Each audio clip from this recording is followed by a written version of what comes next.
വിവാദമാകുന്ന പ്രണയം. തമിഴ് ചലച്ചിത്ര ലോകത്ത് ഇന്ന് ഏറ്റവും ചർച്ചാ വിഷയമാകുന്ന പ്രണയമാണ് യുവനടൻ ജയ്യും യുവനടി അഞ്ജലിയും തമ്മിലുള്ള പ്രണയം. പ്രണയത്തിന്റെ മൂർധന്യാവസ്ഥയിൽ ഈ വർഷം ഒടുവിൽ ഇരുവരും വിവാഹിതരാകാൻ തീരുമാനിച്ചുവത്രേ. പക്ഷേ മതം ഇരുവരുടെയും വിവാഹത്തിന് ഒരു പ്രശ്നമായിരിക്കുകയാണത്രേ. ജയ് 2 വർഷം മുൻപ് ഇസ്ലാം മതം സ്വീകരിച്ചിരുന്നുവത്രേ. അഞ്ജലിയും ഇസ്ലാം മതം സ്വീകരിക്കണമെന്ന ആവശ്യത്തിലാണ് ജയ് എന്നാണ് കേൾക്കുന്നത്. പക്ഷേ മതം മാറുന്നതിനെ കുറിച്ച് മൗനം ദീക്ഷിക്കുകയാണ് അഞ്ജലി. ഇത് ഇവരുടെ വിവാഹത്തിന് തടസ്സം സൃഷ്ടിക്കുമോ എന്ന ആശങ്കയിലാണ് ഇരുവരുടെയും ആരാധകർ.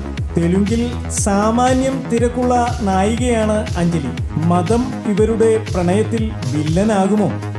ദിവസവും വരുന്ന ഗോസിപ്പുകൾക്കും എന്റർടൈൻമെന്റ് ന്യൂസുകൾക്കും വേണ്ടി ഇപ്പോൾ തന്നെ സബ്സ്ക്രൈബ് ചെയ്യുക.